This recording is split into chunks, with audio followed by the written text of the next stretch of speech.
Friday back on Behind the Gloves with another interview. I'm joined by the one and only Archie Sharp here in London for the first time after a while. Archie, how have you been after a very interesting year? Yeah, I've been very well, thanks. How you been? Not too bad, mate. Just about getting back used to this whole thing we've got going on. You've got a good fight coming up against Jeff Ofori. Obviously, we know he's experienced, and you know very well of him, like you just mentioned. You sparred with him many a times. If there's one thing you have to look out for him, and the fans that don't know much about him, what is it? Jeff is a very athletic fighter, so he'll be in the best shape that he can get himself. He'll be strong and he'll be determined to be where I am now. Like, at the end of the day, anyone who I fight now, my WBO world ranking is on the line, so they're always going to be hungry, they're always going to want to come, but I've just got to know that I'm nowhere near where I want to be. So that's why I'm even more hungry, hence the reason why I've done more camps, going abroad, done my first abroad camp with Liam and Ryan Walsh. So I've had to make sure, just keep reminding myself to stay even more hungry than Jeff is. He said it, he mentioned it himself. It's his third chance, you can call it. Obviously, his last fight against O'Hara Davis. Did you watch that fight, and what did you make of his performance against O'Hara? Yeah, I watched the fight of O'Hara. Look, Jeff didn't belong in that weight category. He come up a weight for that, so I can't really count them sort of fights. But I do believe he's a natural super featherweight, lightweight fighter. Like I say, went up a weight. So yeah, but I watched him with Alfie Price, who was only 6-0 at the time, and I think Alfie did school him. You're coming up very quick, like you just mentioned, your rankings there.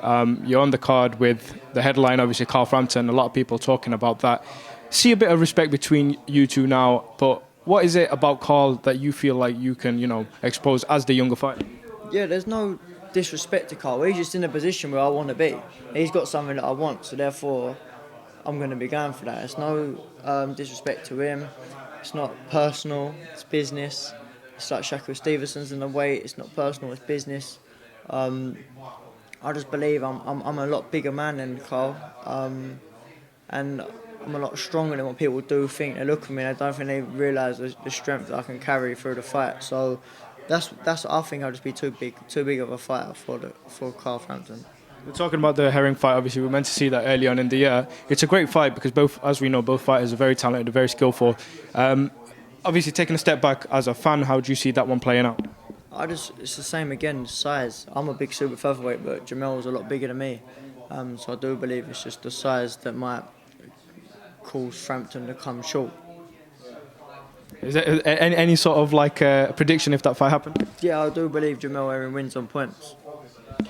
Now, the fight I wanted to see, and I was really disappointed that I didn't get to see, was you and Zelfa. I know you're looking way ahead now, you've got your world ranking, but last year that was kind of the word on the lips of that division. He's obviously now moved to Matchroom, and that fight looks very unlikely now. Were you disappointed, because you've obviously proved yourself against some really good opponents coming up, but were you disappointed you didn't get to face off against Zelfa? No, because it's not over yet, do you know what I mean? I am on my own path, he's on his own path. If he carries on winning and I carry on winning, then we're going to box, regardless. If anything, we're probably boxing, we're both at our prime. So it hasn't gone. It's not ever not going to be there, do you know what I mean? The fight is always, we're around the same weight, like same sort of size. So at the minute, we're both super featherweight. If we both go to lightweight or whatever in the future, we're still going to be around it, and that fight still could possibly happen.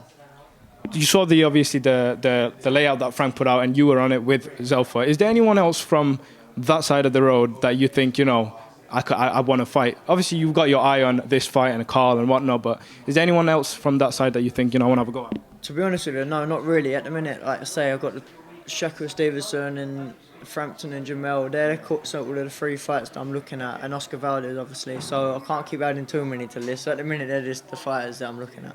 Finally, you talked about your weight division as well. You could definitely move up.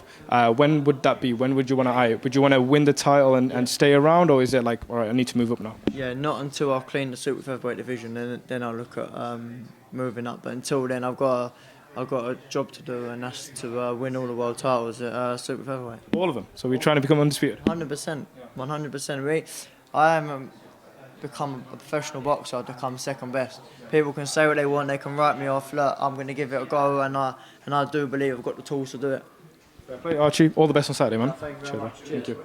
Hey Fight fans, it's Michelle Joy Phelps. If you haven't already subscribed to my YouTube channel, make sure you go ahead and do so by clicking this icon right here and hit the bell button so you can get notified every time we upload a new video. And we also have a free app available on iTunes and Google Play, so make sure you go and download that.